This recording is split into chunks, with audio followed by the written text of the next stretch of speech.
Hey guys, what is up? It's your boy Gabe here, and welcome to the second episode of the MMA Space. And today we have a special guest. We have the reigning, defending, undisputed middleweight champion of the world in karate combat, Ross Turbo Levine. How you doing, my man? I'm doing good, brother. Welcome. Thank you for having me, man, and I hope you're having a good Saturday morning so far.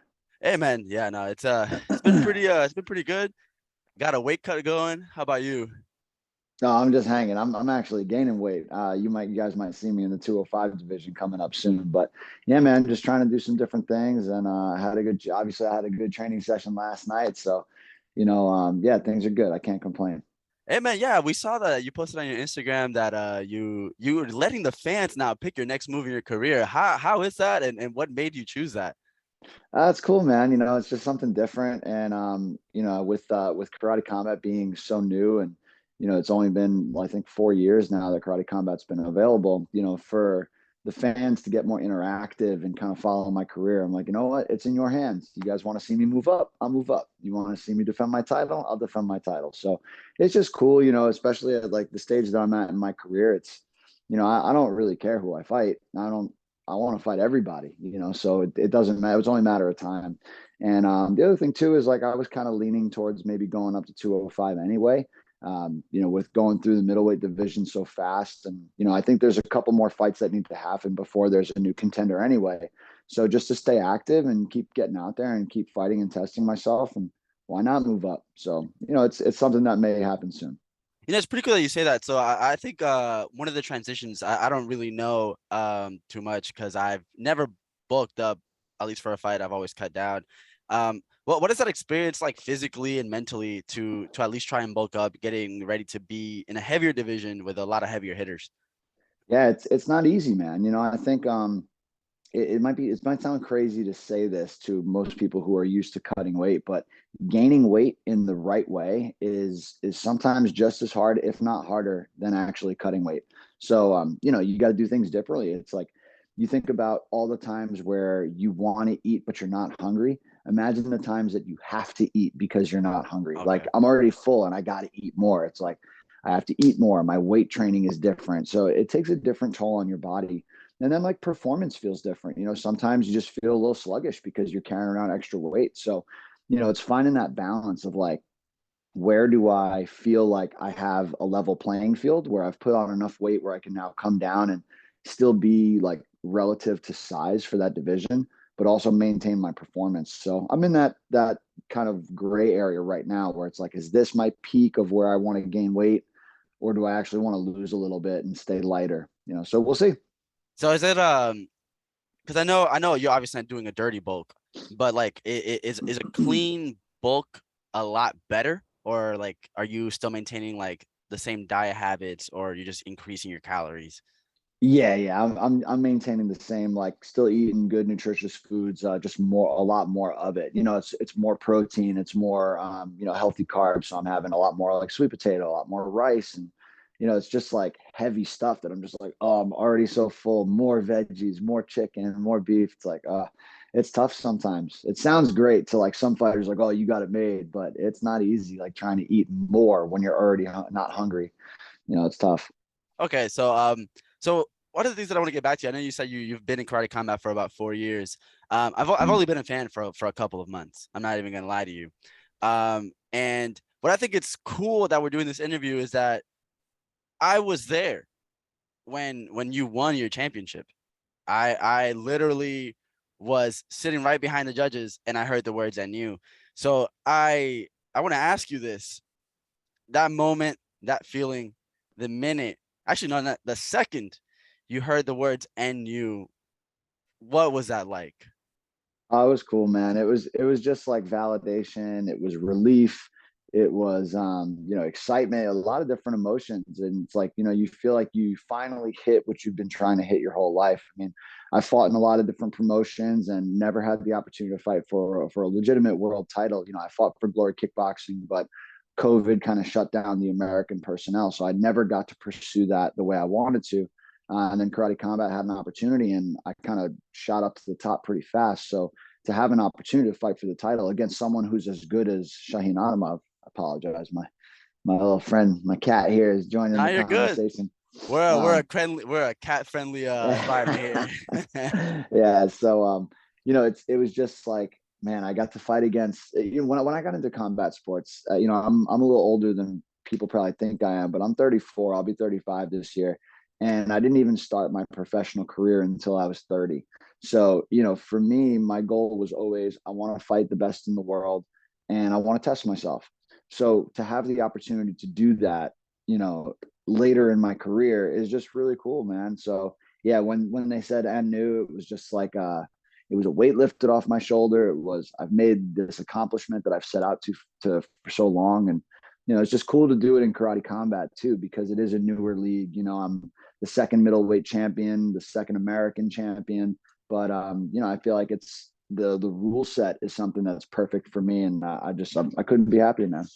Yeah, no, I that night was very cool. It was my first time actually experiencing something outside of MMA, and man, to get that experience was awesome. And honestly, what a lot of people don't know is that like before anybody watching this, like we've actually met in person before. So Mm. like it's really cool that we shared that moment, even though like I didn't know you, but that we actually got to meet afterwards is even better. Like I think it grew that connection because I thought that was just a special moment for you in your life, and the fact that I was there, I was like, wow, this is really cool. This is a really Yeah. awesome experience to just say that I was there. But you know, I know you've been in karate combat for, you said it was 4 years, and it's new, but it's growing rapidly. Like, tell me, how has your experience been these last couple of years with the promotion? And like, what do you expect in the next 4 to 5 years with growth within yourself and the company Yeah. itself?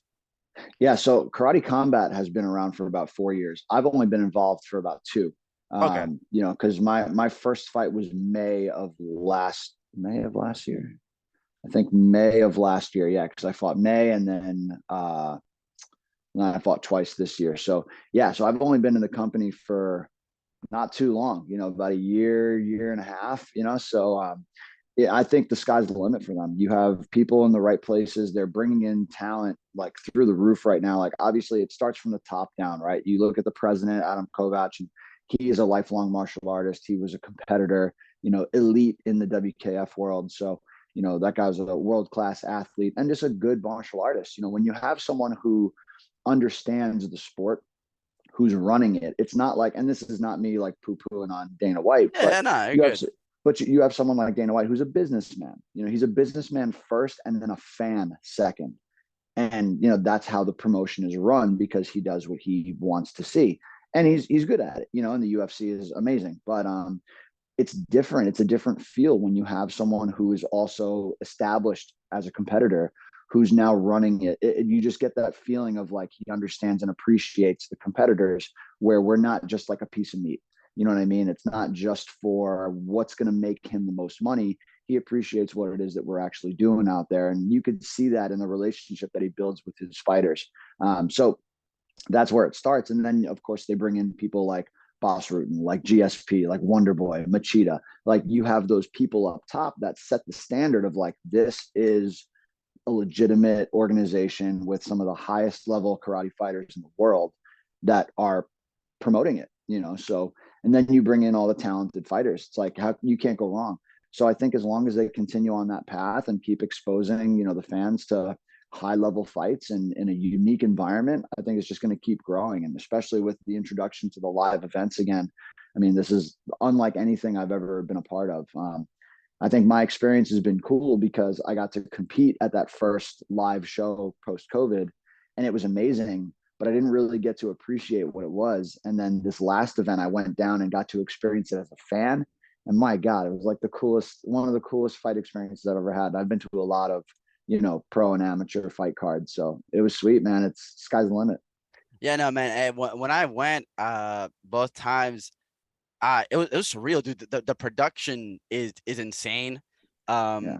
I honestly think that they're growing really fast, and my opinion, I don't even think they know that yet, because like, yeah, they're selling out like a little studio, Universal Studios right now, but in reality, they could sell to a bigger in a bigger arena, not like an Amway or a basketball arena, but like Mhm. those like NBA G League stadiums, they could totally sell those out. they could totally Yeah. build this brand way bigger within a year. I think within 5 years, they're not going to be showing live shows anymore on their website. It's going to be televised.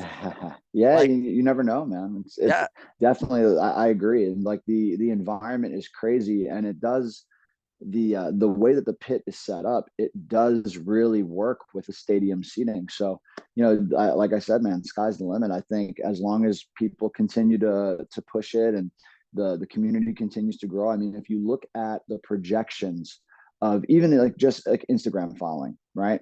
You've obviously got the UFC, you've got one championship, you've got Bellator. And in 4 years, Karate Combat is like right behind yeah, Bellator.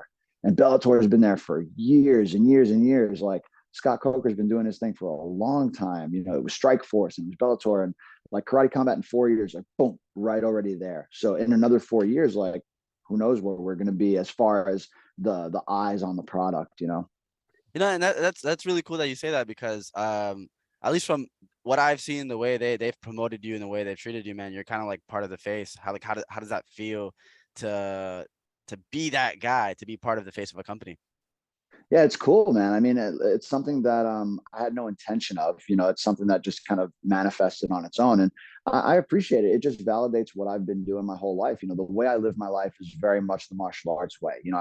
I'm respectful, but I mean business. I'm dedicated, I'm disciplined, I work hard. Nothing is given, everything is earned. So, and that's kind of how I grew up. That's how I was raised. So for me to be the now, I don't call myself the face of the company, but someone like you who's a consumer who's like, man, that I think Karate Combat, I think of Turbo, so that's awesome, because I want to be the guy that can show the way of like, this is what a good martial artist looks like. This is what a world champion looks and acts like. This is how they speak. This is how they carry themselves. This is how they're respectful. If I can lay that groundwork for the next generation, man, I've done my job. I've always said, and I've said in other interviews, my goal is to leave the martial arts community in a greater footprint than when I first came in. So, when the time comes and my name is called and I, move on from this earth, man, I want this to be in a better place, as, a best possible scenario, and better than it was when I got there. So I think I'm on my way to doing that. And that's good that you say that, because you're not just only a fighter. You're Mm. also like, I see that you teach boxing, and you're also like a physical trainer, like a person. Yeah, because like So go yeah, ahead, go ahead. I have my doctorate. So I'm a doctor of physical therapy. Dude, that is awesome, because I literally watch Thank your you. videos all the time, and I think the most recent video about, is this you after jujitsu, about like the neck thing, I was like, bro, Mm. related. Like, I relate to it so much, dude. Like, Yeah. so you have your doctorates. Mm. Is a goal of yours, one day after, let's say, this whole martial arts thing, is to start your own practice? Potentially, yeah. I mean, I've worked in a couple different practices on my own. And at one point, pretty recently, I actually just started Turbo Sports Performance relatively recently. It's only been since like July 20th was my first official day on my own. I'm so passionate about the martial arts community, and I'm passionate about fighters and competitors, and just your everyday, people who just like to train, whether their goals are to lose weight or to get in shape or learn a new skill or whatever. I'm just passionate about the whole community. So when I was treating here in person, like your typical like physical therapy office, a lot of the local martial artists were coming to see me because they either heard about me or they've trained with me. So a lot of my schedule were martial artists, and those were my favorite people to work with because I can relate to them. It's like the story I was hearing was the same story all the time. It's someone would get hurt training, they'd go to the doctor, and the doctor would tell them, well, you just got to rest. And it's like, well, that's not an option for us. Like, I got to fight, either I got a fight coming up, or, I'm trying to lose weight, or I want to get better and get to the next belt level, or I just want to hone my skills. Like, I can't just take 3 weeks off for this injury. So, if you were a runner or a baseball player and you went to a physical therapist that specialized in running your baseball, they wouldn't tell you to stop and rest. They would No, no. work you through, and like give you a healthy way to build back up to it. So I became that guy where all the martial artists were trusting to come and work with me. So I was like, you know what? This is what I want to do full time. I quit my job and I just started this remote program, and I've got clients all over the US and out of the country as well. So Man, I'm loving it. It's still new, it's fresh, and I'm glad you're watching my content. I hope more people see this and continue to follow me. Honestly, I think that's just really cool. I love when fighters just talk about their hobbies and their passions outside of fighting because it's really interesting. Like a lot of people just think that most fighters that's all they do. No, a lot of these guys are really smart people Yeah. and truly passionate about other things. So I think that that's really cool. And I just want to talk about this, man, because you teach a 6 a.m. boxing class. You know, how is that? What run me down this 6 a.m. boxing class with Turbo? Because to get up at 6 a.m. for a boxing class, man, that's tough on me. Oh, that's nothing, man. 6 a.m. is late. 6 a.m. is late. If you're not up at 6 a.m., what are you doing? What are you sleeping for? You know, my coach used to say, "Sleep is for the people who are broke." But no, it's no, it's man. I used to. I'll tell you a crazy story, man. When I lived in, I grew up in New York City, and my coach is in the Bronx, and I lived in Brooklyn. Nice. When I was, and this is already, I'm at the age where I can drive. We used to do a 6 a.m. class in the Bronx, which means I'd have to be up at like 4:30. I would pick up my buddy Troy, and then we would drive to the Bronx and train from 6 to like 7:30. And then I would drive all the way. I would drive Troy home. I would drive myself home, eat, shower, and then I'd go to college. I would take college classes. I would train. I would, study all day, come home, do my work, and then I would go teach class from like 6 to 8, and then I would train from 8 to 9:30. It's like, man, and that was that was twice a week, every week for my life, So I'm like, getting up at 6 a.m. to do a class is cool, man. And the boxing is fun. It's different. It's kind of like cardio based with a lot of skill. It's cool. It's all on like the aqua bags. So if anyone's around the Providence, Rhode Island area, man, come down and check out Core Fitness and check out my class, 6 a.m. Tuesday, Thursday. Man, honestly, I'm gonna have to go out there, man, just to check it out. Like, it's right now Yeah. I train at a American Top Team, so all our classes are like in the afternoon. I usually just Yeah. I wake up, I go to work from like 8:30 to 5, and I'm in that gym from like 5 p.m. to 10 p.m. Yeah. And right Yeah. after I go to like the gym and I'm there to like 1 or 2 a.m. Are Um, you at ATT Orlando? it's ATT Black Box. It's in Kissimmee. It's Okay. literally, I think it's literally like 30 minutes away from ATT Orlando. Nice. I think I think my Muay Thai tournament next week is actually at ATT Orlando. Oh, cool, man. Good luck, man. Good luck. Good luck. Thank you, thank you. We don't have much time. We have like 8 minutes left. Yeah, But yeah. one of the things I want to ask is every fighter that I'm gonna interview, I'm always gonna ask this question because I want you guys to tell the world this yourselves. But man, why do you fight? Who do you fight for? And what keeps you going in the martial arts world? That's an awesome question, man. I appreciate good questions because a lot of times, and I'll give this to you. I do a lot of interviews and podcasts and stuff like that, and 99% of them, it's the same question. So I appreciate the good questions.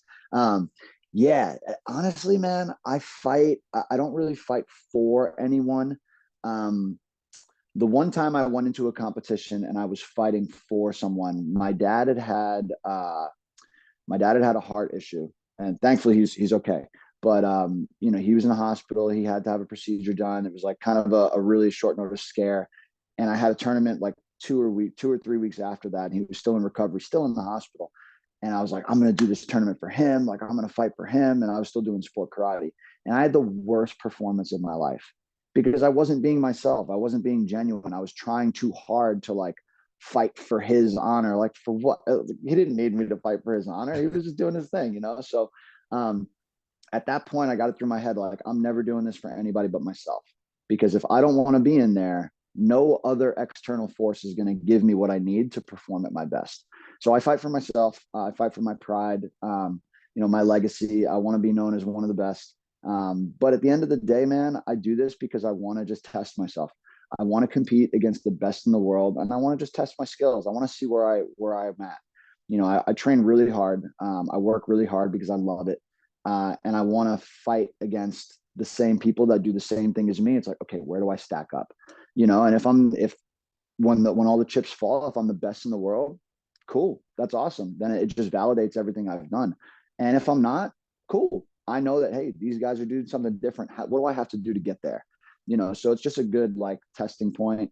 And it's just an awesome vehicle for me to travel and do different things and meet some awesome people. Like some of my best friends and best mentors and like coaches and teachers have been martial artists. So I love it, man. I wouldn't trade it for the world. Well, that's great to hear. You don't really have to worry about the best in the world, then, man. You have that title to your name. You have that Thank number you. one spot. So you already got one thing done, man. And that's the great thing about this. I hope that we can look at this interview one day and look at it as in one day you fought in Universal Studios, and then 5 years down the line we have a card in MSG, and we get to look at this interview and say, look how far we came. Look how Dude, far we came, man. if I got to, I've been telling Karate Combat, you need to put a show in MSG. I'll sell that sucker out, man. That's my home. That is a dream of mine. I would love to fight in MSG. Yeah, crazy. MSG or even like the Barclays in Brooklyn would be even better. But MSG has so much, like it's a different animal. MSG is MSG. It's the But Mecca, man. it is. So yeah, to fight in the Garden would be sick. But Barclays in Brooklyn, like go back home. Oh, I could see it now. That's cool stuff. Yeah, I hope so, man. Knock on wood. Make it happen. Hey, man, like literally, I think everything that you've been doing so far has been great. I love the way you present yourself, man. So far, right now, you are my favorite Karate Combat fighter. Thank you very much. And it's really cool that you took the opportunity to give me this interview on this small little platform that I have. It's awesome, man. Just know that for me, you have a fan in life, and I'll be rooting for you no matter what. And one of the things I have to say, man, is I know one day you're gonna be big, man. Do not change. Keep it the way Thank it you. is, man. I really hope to see you in new heights, man. It is a blessing to say that I get to see you fight, and it's a blessing that I got to see you win your first shit, man. It's awesome. Thank you, man. I appreciate that very much. One of the things that we say, and that we can end on this is, I train a lot with the guys that up here in the UFC, like Calvin Cater, Rob Font.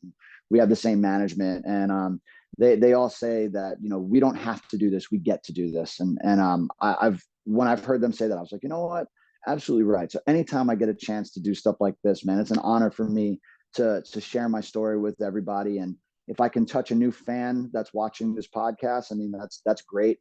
And whether they like me, hate me, whatever, they're listening and they're paying attention. And if I can change someone's life by being a good role model for them, then it was all worth it at the end of the day. So I really appreciate that, man. Thank you for the opportunity for me to tell a little bit of my story and talk to you. So I appreciate it. Anytime you need someone to jump on, man, I'm here for you. Thank you so much, man. Well, guys, we're gonna end this right here. Again, Turbo, thank you so much for having this happen, and see you guys. Remember, guys, I'm gonna do a little ad promo. October 29th, next Karate Combat event. If you're in the Orlando area, show up. I'm gonna be there. We're gonna have a great time. And I'll be Turbo's gonna there. be I'll there. be there. I'll be there. All right, That's guys. it. See you guys.